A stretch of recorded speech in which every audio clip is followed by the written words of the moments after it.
அனைவருக்கும் வணக்கம். நாங்கள் இன்றைக்கு தரம் 6 கணிதத்தில 20வது பாடலகான திணிவு பாடத்தினுடைய தொடர்ச்சியை படிக்க இருக்கிறோம். இன்றைக்கு உங்களுடைய இந்த வகுப்புல நாங்கள் திணிவை பற்றி படிச்சு கொண்டு போவோம். கடைசி 15 நிமிஷத்துல உங்களுக்கான MCQ எக்ஸாம் நடக்கும். நீங்கள் அதுக்கு ஏற்ற மாதிரி வினா மற்றும் விடைகளை எழுதுறதுக்கு ஏற்ற மாதிரி உங்களை தயார்படுத்தி கொள்ள வேண்டும். இப்பொழுது நாங்கள் இந்த திணிவு பாடத்தினுடைய தொடர்ச்சியை பார்க்கலாம். திணிவு பற்றி நாங்கள் சென்ற வகுப்புல என்னென்ன விஷயங்கள் எல்லாம் படிச்சிருக்கிறோம். திணிவண்டா என்ன, திணிவு அளக்கக்கூடிய அலகுகளாக கிலோகிராம், கிராம் ஆகியவற்றை நாங்கள் பயன்படுத்துகிறோம். அந்த திணிவு அளக்கக்கூடிய இந்த 2 அலகுகளுக்கும் இடையில உள்ள தொடர்பு என்ன? 1 கிலோகிராம் சமன் 1000 கிராம். அதோட கிலோகிராமில தரப்பட்ட திணிவுகளை கிராமுக்கு மாற்றுவதற்கு 1000ஆல நாங்கள் வகுப்போம். அதே போல கிலோகிராமில் தரப்பட்ட திணிவுகளை கிராமுக்கு மாற்றுவதற்கு நாங்கள் 1000ஆல பெருக்க வேண்டும். கிராமில் தரப்பட்ட திணிவுகளை கிலோகிராமுக்கு மாற்றுவதற்கு 1000ஆல வகுக்க வேண்டும். அடுத்ததாக திணிவுகளினுடைய கூட்டல் படிச்ச நாங்கள் கூட்டல் படிச்சு கொண்டிருக்கிறோம். அதனுடைய தொடர்ச்சியாக ஒரு கேள்வி செய்வோம்.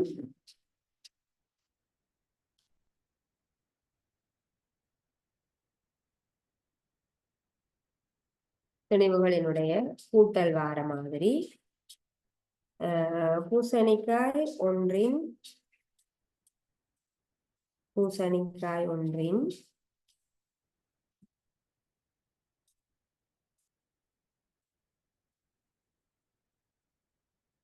ஒன்றின் 2 கிலோகிராம் 350 கிராம் திணிவுள்ள ஒரு பகுதி விற்கப்பட்டு விட்டது. திணிவுள்ள ஒரு பகுதி விற்கப்பட்டு விட்டது.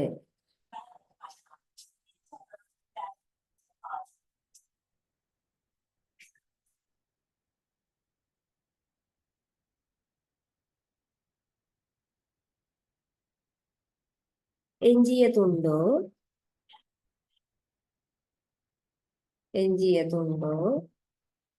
1 கிலோகிராம் 750 கிராம் திணிவுடையது.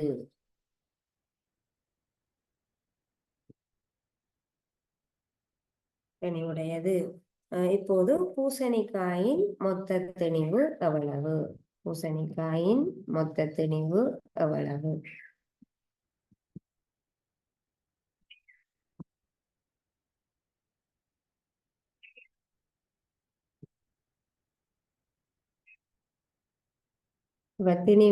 திணிவுகளினுடைய கூட்டல் கழித்தல்ல பெரும்பாலும் இப்படியான கேள்விகள் தான் வரும். அதாவது கேள்வியை பார்ப்போம். பூசணிக்காய் ஒன்றின் 2 கிலோ 350 கிராம் திணிவுள்ள ஒரு பகுதி விற்கப்பட்டு விட்டது. ஒரு பூசணிக்காவில ஒரு பகுதியை விற்கப்பட்டு விட்டது. அந்த விற்கப்பட்ட பகுதியினுடைய திணிவு எவ்வளவு? 2 கிலோ 350 கிராம் விற்கப்பட்ட பகுதி. எஞ்சிய துண்டு இந்த பகுதி 2 கிலோ 350 கிராம் பகுதி விற்கப்பட்ட பிறகு எஞ்சிய துண்டு 1 கிலோ 750 கிராம் திணிவுடையது என்று சொல்லி இருக்கிறாங்க.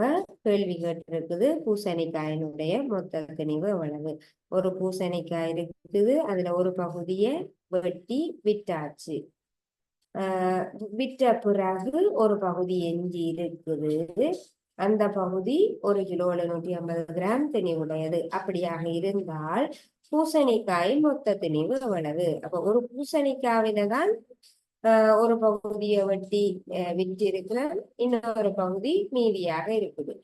ஒரு பகுதியை வித்தாச்சு, எஞ்சிய துண்டு இருக்குது. அப்ப பூசணிக்காயினுடைய மொத்த திணிவு என்னவாக இருக்கும்? என்ன செய்ய வேணும்? இந்த விற்கப்பட்ட பகுதியையும் எஞ்சி இருக்கிற பகுதியையும் நாங்கள் கூட்ட வேணும். விற்கப்பட்ட பகுதியினுடைய திணிவையும் எஞ்சி இருக்கிற பகுதியினுடைய திணிவையும் கூட்ட வேணும். இப்ப கூட்டும் போது நாங்கள் எப்படி கூட்டுறது? திணிவுகளை கூட்டும் போது 2 கிலோ 350 கிராமையும், இது விற்கப்பட்ட பகுதி, இதையும் எஞ்சிய துண்டு 1 கிலோ 750 கிராமையும் நாங்கள் கூட்ட வேணும். திணிவுகளை கூட்டும் பொழுது கிலோகிராம் கிராம தனித்தனியாக எழுதி நாங்கள் கூட்டுவோம். Kilogram gram. முதலாவது விற்கப்பட்ட பகுதியினுடைய திணிவு எழுதுவோம். 2 கிலோ, அப்ப கிலோவுக்கு நேரம் 2 கிராம் 350 கிராம், கிராமுக்கு நேரம் 350. அடுத்தது எஞ்சி இருக்கிற பூசணிக்காய் எஞ்சிய துண்டினுடைய திணிவு 1 கிலோ 750 கிராம். அப்ப கிலோவில 1, கிராமில 750. திணிவை கூட்டுவோம்.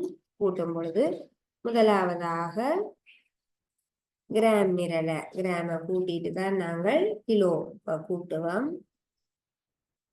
இங்க கூட்டிட்டு பிறகு இங்க கூட்ட வேணும். கிராமில இருக்கக்கூடிய திணிவுகளை கூட்டின பிறகு கிலோவில் இருக்கக்கூடிய திணிவுகளை கூட்டுவோம். நம்ம இதை கூட்டினோம்டா 0 5 5 10 மீதி 1 4 கூட்டினோம்டா 1100. 1100 கிராம் வருது. ஆனால் 1100 கிராமையும் நாங்கள் அப்படியே எழுத மாட்டோம். 1100 கிராமில 1 கிலோவும் 100 கிராமும் இருக்கும். 1 கிலோவும் 100 கிராமும் 1100 கிராம்கள்ல அடங்கி இருக்குது. ஏனென்றா 1 கிலோகிராம் சமன் 1000 கிராம். அப்ப 1000 கிராம 1 கிலோ வண்டும் 100 கிராம கிராமாக தனியாகவும் எழுதுவோம். 1100 கிராம நாங்கள் கிலோகிராம் கிராமில் எப்படி எழுதுவோம்? 1000, இதுல இருக்கக்கூடிய 1000 கிராம 1 கிலோ வண்டும் 100 கிராம 100 கிராம் வண்டும் எழுதுவோம்.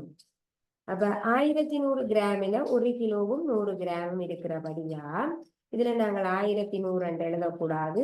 100 கிராம மட்டும் எழுதுவோம். கிராமாக, கிலோ தவிர கிராமாக எஞ்சி இருப்பது 100 கிராம். 100 கிராம மட்டும் எழுதுவோம். இந்த கிலோவும் இங்கால கொண்டு கிலோகிராம் பகுதியோட நாங்கள் கூட்டுவோம். அப்ப இங்க 1 கிலோ மீதியாக இருக்குது. 2 கிலோ, 1 கிலோ 2யும் 1யும் கூட்டினோம்னா 3. இங்க 1 கிலோ ஏற்கனவே கூட்டப்பட்டு 1 கிலோ மீதியாக இருக்குது. 3ஓட 1 கூட்டினோம்னா 4 கிலோ 100 கிராம் ஆகும். பூசணிக்காவினுடைய மொத்த திணிவு 4 கிலோகிராம் 100 கிராமாக இருக்கும்.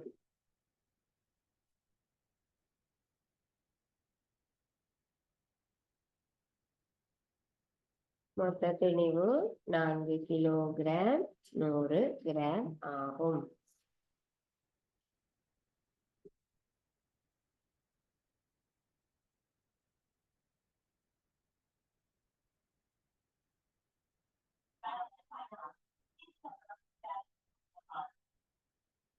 இப்ப நாங்கள் இதுவரை திணிவுகளினுடைய கூட்டல் சென்ற வகுப்பிலையும் பார்த்த நாங்கள் இப்படியான கேள்விகள் எங்களுக்கு வரும் எக்ஸாமுக்கு.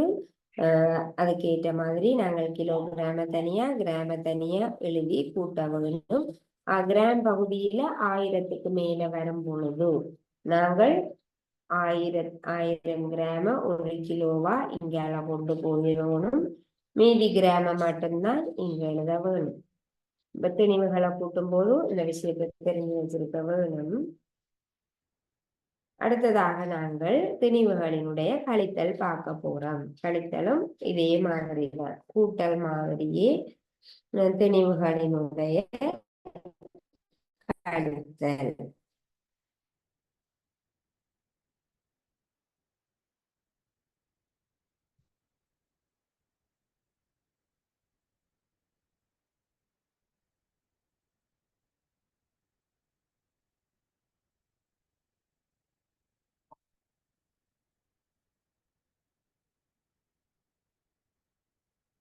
திணிவுகளினுடைய கழித்தல். முதலாவதாக நாங்கள் ஒரு திணிவிலிருந்து இன்னொரு திணிவை எவ்வாறு கழிக்கிறது என்று பார்த்தோம்.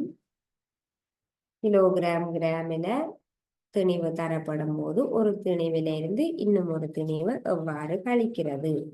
முதலாவது 3 கிலோ 300 கிராமில் இருந்து கழிக்கிறோம் 1 கிலோ 150 கிராம கழிப்போம். இந்த திணிவிலிருந்து இந்த திணிவை கழிக்கிறோம் 3 கிலோ 300 கிராமில் இருந்து 1 கிலோ 150 கிராம கழிக்கிறோம். திணிவுகளினுடைய கூட்டல் மாதிரியே தான் திணிவுகளினுடைய கழித்தல். தனித்தனியாக கிலோகிராமையும் கிராமையும் தனித்தனி நிரல்கள் எழுதி நாங்கள் கழிக்க வேண்டும். முதலாவதாக கிலோகிராம் கிலோ எழுதுவோம், அடுத்ததாக கிராம் எழுதுவோம். அப்ப நாங்கள் இந்த திணிவில இருந்து இதை கழிக்க வேணும். 3 கிலோ 300 கிராம்ல இருந்து 1 கிலோ 150 கிராம கழிக்கிறோம். நாங்கள் முதலாவதாக ஆர்ல இருந்து கழிக்கிறோமோ, எந்த திணிவில இருந்து கழிக்கிறோமோ அந்த திணிவை நாங்கள் முதலாவதாக எழுத வேணும். 3 கிலோ கிலோவில 3 கிராமில 300 கிராம் கிராமில 300. இந்த திணிவில இருந்து 1 கிலோ 150 கிராம கழிப்போம். 1 கிலோ கிலோவில 1 கிராமில 150 கழிப்போம். முதலாவதாக கிராம் பகுதியை கழிச்சிட்டு பிறகு கிலோகிராம் பகுதியை நாங்கள் கழிக்க வேணும். 0 இருந்து 0 கழிச்சோம்னா 0. அடுத்ததாக 0 இருந்து 5 கழிப்போம். 0 5 அடங்காது. நாங்கள் இங்கால இருந்து 1 வாங்குவோம். வாங்கினோம்னா 10. 10 5 கழிச்சோம்னா 5. இதுல 2 இருக்கும். 2 இருந்து 1 கழிக்கும் போது 1. 300 கிராமில இருந்து 150 கிராம கழிக்கிறோம். கழிச்சோம்னா 150 கிராம் கிராம் பகுதியை கழிச்சிட்டோம். இனி கிலோகிராம் பகுதியை கழிப்போம். 3 கிலோவில இருந்து 1 கிலோவை கழிக்கிறோம். கழிச்சோம்னா 2 கிலோ. திணிவுகளை ஒரு திணிவுல இருந்து இன்னொரு திணிவை கழிக்கும் போது இவ்வாறு கிலோகிராம் கிராம்கள்ல எழுதி கழிக்கும் போது எங்களுக்கு இலகுவாக இருக்கும். முதலாவதாக கிராம் பகுதியில் இருக்கக்கூடிய திணிவுகளை கழிச்சிட்டு அடுத்ததாக இந்த கிலோகிராம் பகுதியில் இருக்கக்கூடிய திணிவுகளை நாங்கள் கழிக்க வேணும். இந்த கேள்விக்கு விடையாக 2 கிலோ 150 கிராம் திணிவு விடையாக கிடைக்குது. விடையை எடுத்து செய்து முடிச்ச பிறகு விடையை எடுத்து எழுத வேணும். 2 கிலோ 150 கிராம்.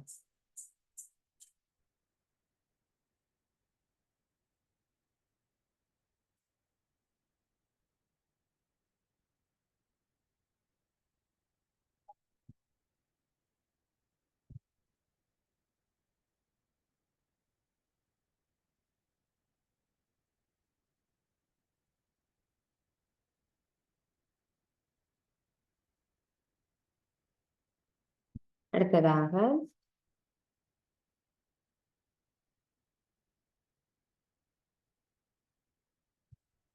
இரண்டாவதாக ஒரு கேள்வி. 6 கிலோகிராம் 50 கிராம் 6 கிலோகிராம் 50 கிராமில இருந்து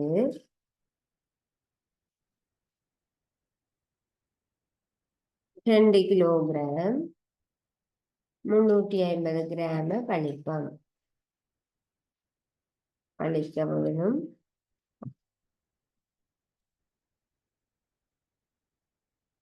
6 கிலோகிராம் 50 கிராமில இருந்து 2 கிலோகிராம் 350 கிராம் திணிவை நாங்கள் கழிக்க வேணும்.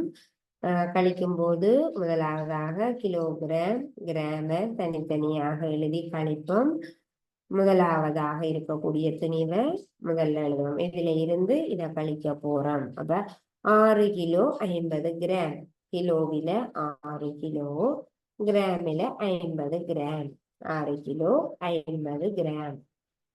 இந்த திணிவில இருந்து 2 கிலோ 350 கிராம கழிக்க வேணும்.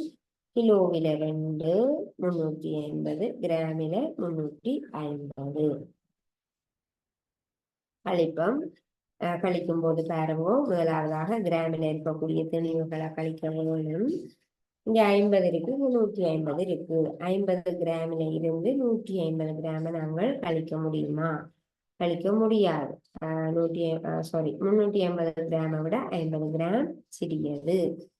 50ல இருந்து 380 கழிக்க முடியாது. ஆகவே நாங்கள் என்ன செய்யறோம், இந்த கிலோகிராம் பகுதியில இருந்து 1 கிலோவை கிராமுக்கு கொண்டு வாரோம்.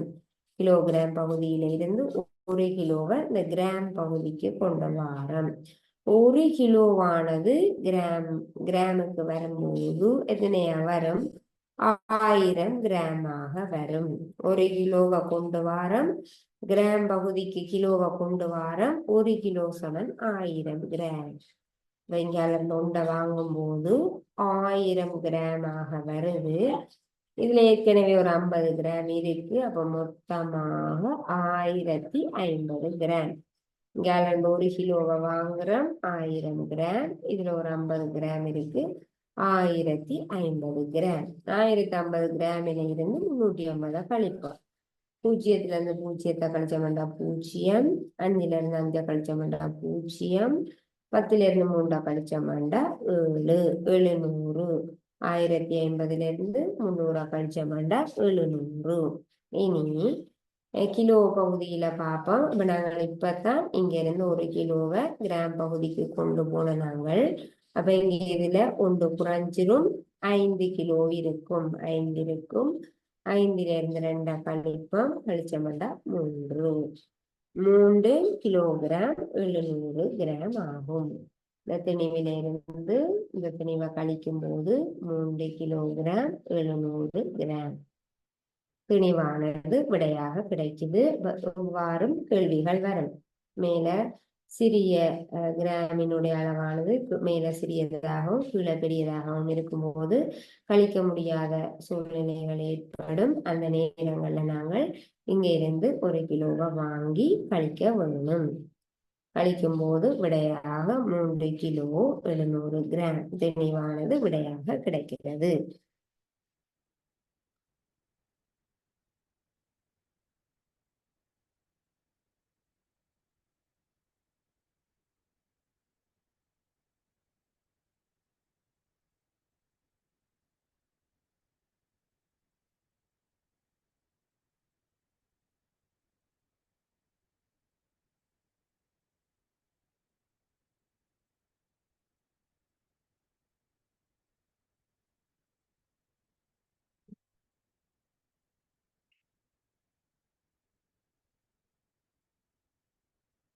அடுத்ததாக திணிவுகளின் கூட்டல் கழித்தல் என்னும் போது உங்களுக்கு பெரும்பாலும் இந்த தரவுகளை தந்துட்டு தான் கேள்வி வரும். தரவுகளை தரும்போது அதை கழிக்க வேணுமா கூட்ட வேணுமா என்று நாங்கள் யோசிச்சு செய்ய வேணும். அப்படியான ஒரு கேள்வி ஒன்று எழுதுவோம். ஒரு சமையல் எரிவாயு நிரப்பப்பட்ட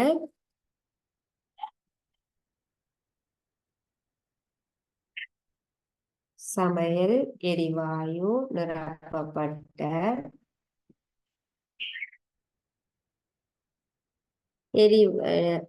எரிவாயு கொள்கலனின் எரிவாயு கொள்கலன் ஒன்று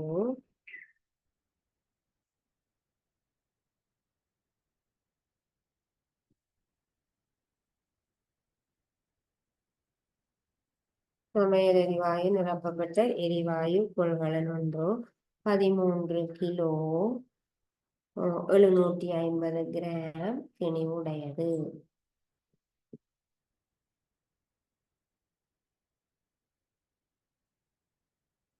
திணிவுடையது. வெற்று கொள்கலனின் திணிவு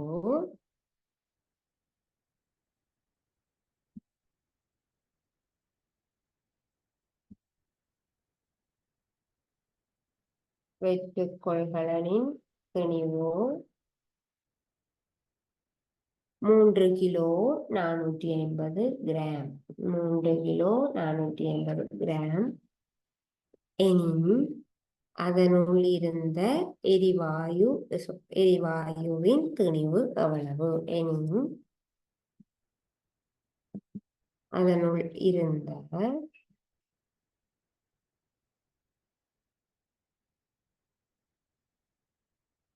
எரிவாயுவின் திணிவு எவ்வளவு?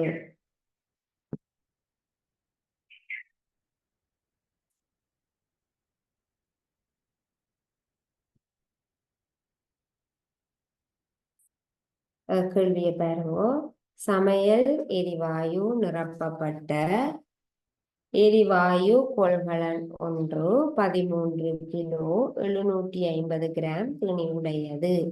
எரிவாயு கொள்கலன் அப்படி என்றால் நாங்கள் சமையலுக்காக பயன்படுத்தக்கூடிய அந்த கேஸ் சிலிண்டர். கேஸ் சிலிண்டரினுடைய திணிவு சமையல் எரிவாயு நிரப்பப்பட்ட எரிவாயு கொள்கலனின் திணிவு 13 கிலோ 750 கிராம். கேஸோட சேர்த்து ஒரு கேஸ் சிலிண்டரினுடைய திணிவு 13 கிலோ 750 கிராம் என்று சொல்லியிருக்கு. அடுத்ததாக வெற்று கொள்கலனின் திணிவு 3 கிலோ 450 கிராம். வெற்று கொள்கலன் என்றால் கேஸ் நிரப்பப்படாமல் இருக்கும் போது அந்த சிலிண்டரினுடைய திணிவு 3 கிலோ 450 கிராம். சமையல் எரிவாயு நிரப்பப்படாமல் கேஸ் நிரப்பப்படாமல் இருக்கும்போது அந்த கொள்கலனினுடைய திணிவு 3 கிலோ 450 கிராம் எனின் அதனுள் இருந்த எரிவாயுவின் திணிவு அவ்வளவு. பாருங்க என்ன சொல்லி இருக்குது. கேஸ் நிரப்பப்படாம இருக்கும்போது ஒரு கொள்கலனினுடைய திணிவு 3 கிலோ 450 கிராம். கேஸ் நிரப்பப்பட்டு இருக்கும்போது ஒரு கொள்கலனினுடைய திணிவு 13 கிலோ 750 கிராம். அப்படி என்றா அந்த சமையல் எரிவாயு நிரப்பப்பட்ட கொள்கலனில் இருக்கக்கூடிய சமையல் எரிவாயுவின் திணிவு எவ்வளவு கண்டுகள். நாங்கள் இங்க என்ன செய்ய வேணும். கேஸ் நிரப்பப்படாமல் இருக்கும்போது சிலிண்டரின் திணிவு இவ்வளவு. கேஸ் நிரப்பி இருக்கும்போது சிலிண்டரினுடைய திணிவு 13 கிலோ 750 கிராம். இப்ப நாங்கள் என்ன செய்ய வேணும். அதுக்குள்ள இருக்கக்கூடிய எரிவாயு சமையல் எரிவாயுவின் திணிவு காண வேணுமெண்டா இந்த திணிவிலிருந்து இதை கழிக்க வேணும். நாங்கள் கழிப்போம். 13 கிலோ 750 கிராமில் இருந்து 3 கிலோ 450 கிராம கழிப்போம். தனித்தனியாக கிலோகிராம் கிராம் எழுதி கழிப்போம். கேஸ் சமையல் எரிவாயு நிரப்பப்பட்ட கொள்கலனினுடைய திணிவு 13 கிலோ 750 கிராம். கிலோவில 13 கிராமில் 750. வெற்று கொள்கலனினுடைய திணிவு 3 கிலோ 450 கிராம். இதில இருந்து 3 கிலோ 450 கிராம நாங்கள் கழிப்போம். கழிக்கும் போது அதுக்குள்ள இருக்கக்கூடிய எரிவாயுவின் திணிவு உங்களுக்கு கிடைக்கும். கழிப்போம். முதலாவதாக கிராம் பகுதியை கழிப்போம். 0லிருந்து 0 கழிச்சோம்னா 0. 5லிருந்து 5 கழிப்போம் 0. 7லிருந்து 4 கழிச்சோம்னா 3. 750 கிராமிலிருந்து 450 கிராம கழிக்கும் போது 300 கிராம். இனி கிலோ கிராம் பகுதியை கழிப்போம். 13லிருந்து 3 கழிச்சோம்னா 10. அப்ப 10 கிலோ 300 கிராம் தான் என்னது அதுக்குள்ள இருக்கக்கூடிய சமையல் எரிவாயுவின் திணிவு. 10 கிலோ விட எடுத்து எழுத வேணும். இப்படி கேள்விகள் தரப்படும் போது நாங்கள் கேள்வி செய்த வழியில கேள்விக்கான விடைய செய்து பார்த்துட்டு எப்பவும் விடை எடுத்து எழுத வேணும். 10 கிலோ 300 கிராம் ஆகும். சமையல் எரிவாயு நிரப்பப்பட்ட அந்த கொள்கலனில் இருக்கக்கூடிய எரிவாயுவின் திணிவு 10 கிலோ 300 கிராம் ஆகும்.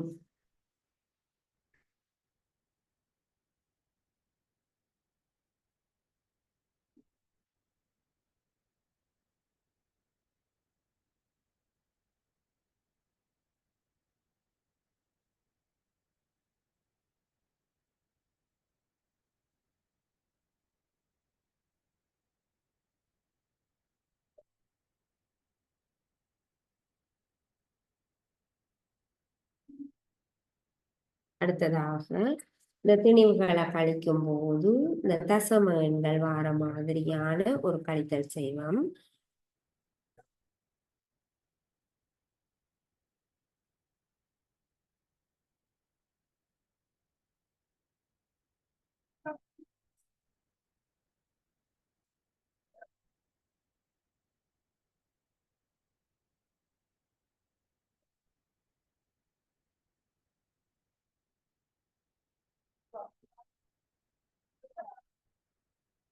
அடுத்ததாக நான்காவதாக ஒரு கேள்வி. ஒரு பையில்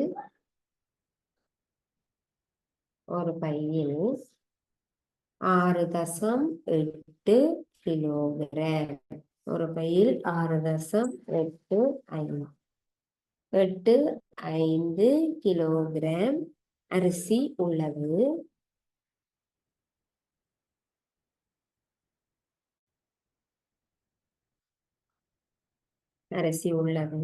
அதில் 3.27 கிலோகிராம் அரிசி பயன்படுத்தப்பட்டது எனின்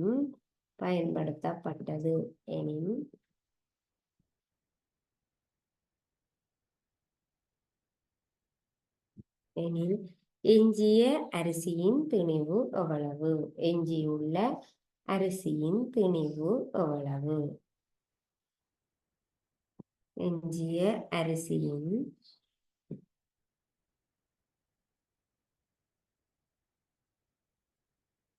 திணிவு எவ்வளவு?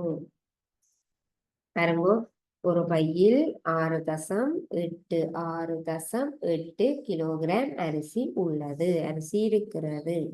அதில் 3.27 கிலோகிராம் அரிசி பயன்படுத்தப்பட்டது. அரிசி சமையலுக்காக எடுத்துட்டேன். சமையலுக்காகவோ ஏதோ ஒரு தேவைக்காக 3.2 கிலோகிராம் அரிசியை நாங்கள் எடுத்துட்டோம்.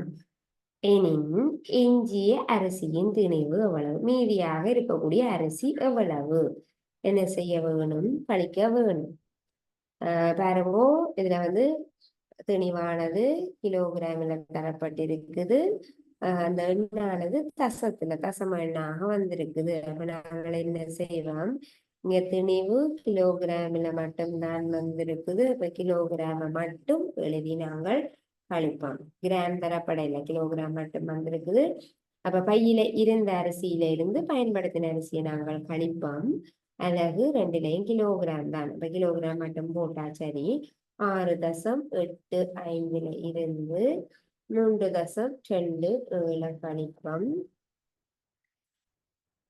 என்னென்ன கழிப்போம்? தசமங்களை நாங்கள்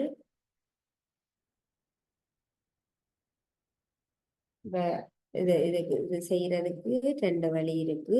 நீங்கள் நேரடியா அப்படியே நாங்கள் சாதாரண கழித்தல் செய்யற மாதிரி செய்யலாம், அல்லது கிராமுக்கு மாற்றின பிறகு கழிக்கலாம். கழித்தல் செய்யற மாதிரி செய்யறா 5ல் 7 அடங்காது. அங்க இங்கால கொண்டு வாங்குவோம். 15 இந்த 7 கழிச்சோம்னா 8. அப்ப இங்க 7 இருக்கும். 7ல இருந்து 2 கழிச்சோம்னா 5. தசம புள்ளி கழிக்கும் போது தசம புள்ளி 2 எண்கள்லையும் இருக்கக்கூடிய தசம புள்ளி ஒரே நேர்கோட்டில வர வேணும். அப்ப இங்கால கழிச்சுட்டோம். அடுத்ததாக தசம புள்ளி இருக்குது. 6ல இருந்து 3 கழிச்சோம்னா 3.58 கிலோகிராம். இது ஒரு வழி. 3.58 கிலோகிராம் கழிச்சோம்டா. அல்லது நாங்கள் இன்னொரு முறையில செய்வோம். அப்படி என்றால் இந்த 2ஐயும் கிராமுக்கு மாற்றுவோம். கிலோகிராம கிராமுக்கு மாற்ற வேண்டுமென்றா 1000ஆல பெருக்க வேணும்.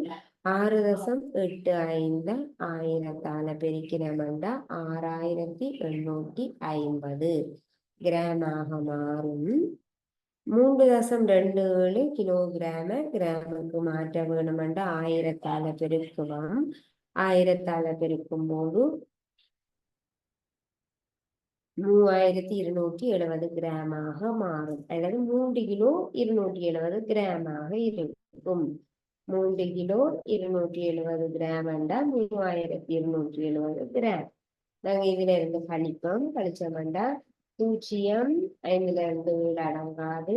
இங்க ஒன்று வாங்குவோம். 15ல இருந்து 7 கழிச்சோம்டா 8. 6ல இருந்து இங்க 7 இருக்கும். 7ல இருந்து 2 கழிச்சோம்டா 5.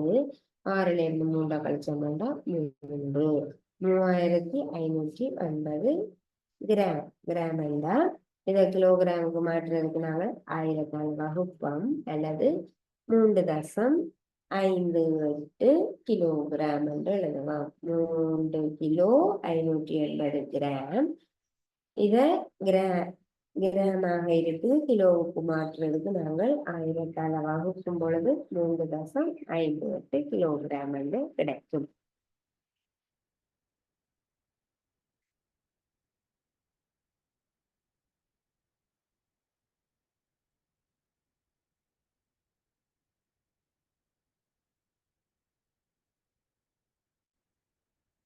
இதை தொடர்ந்து நாங்கள் எங்களுடைய அந்த MCQ எக்ஸாமுக்காக தயாராகுவோம்.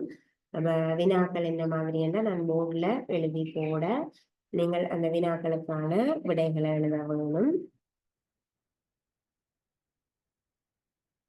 இதோட நாங்கள் இந்த வகுப்பை நிறைவு செய்துட்டு இந்த MCQ எக்ஸாமுக்காக தயாராகுவோம்.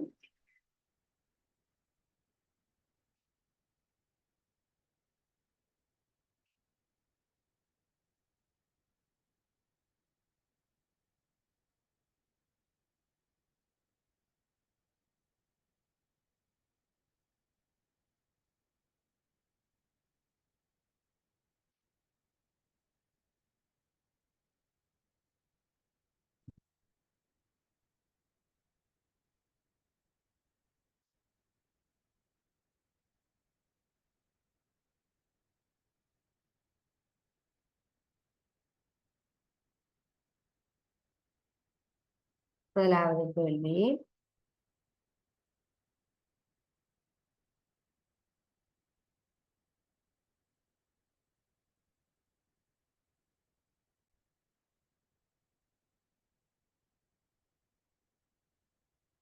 திணிவை அளக்கும் அலகு.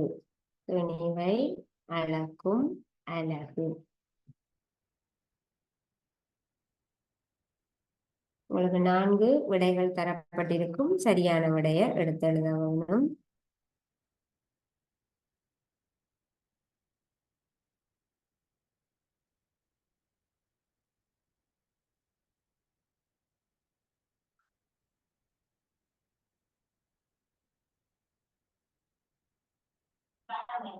M, kg, cm, ml.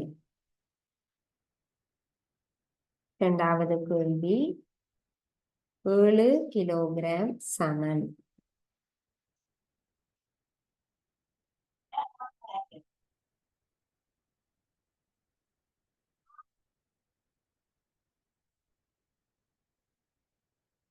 இடைவெளிக்கு பொருத்தமானதை நீங்கள் நிரப்ப வேணும். 7 கிலோகிராம் சமன்.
பொருத்தமான விடையை நீங்கள் எழுத வேணும்.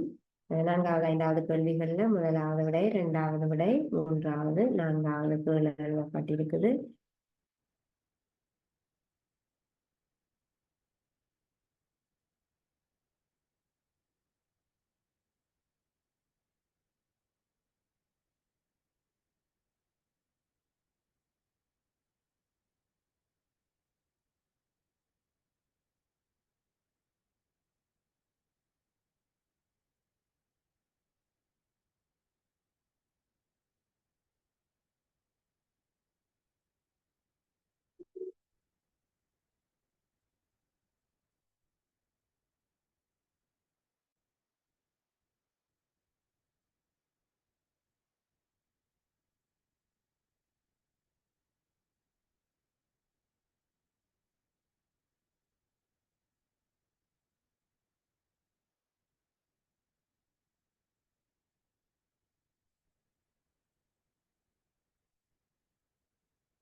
ஆறாவது கேள்வி.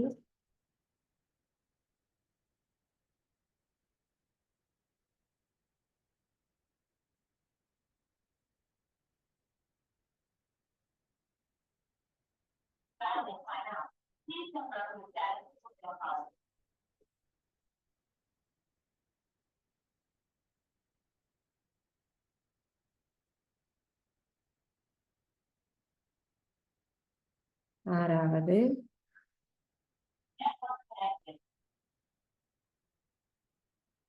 ஒரு பையில் 4 கிலோ 150 கிராம் பருப்பு இருந்தது.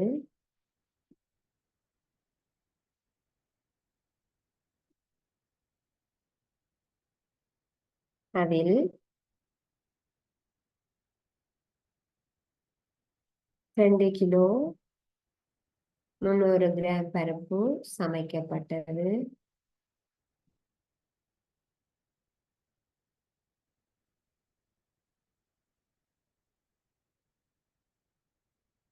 எனின் எஞ்சியுள்ள பருப்பின் திணிவை காண்க.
ஓகே பிள்ளைகள், அப்ப நீங்க விட எழுதியிருப்பீங்க.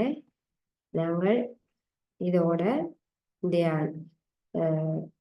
MCQ இந்த எக்ஸாமையும் இந்த வகுப்பையும் நிறைவு செய்யலாம். மீண்டும் நாங்கள் அடுத்த வகுப்புல சந்திப்போம். தேங்க்யூ பிள்ளைகள்.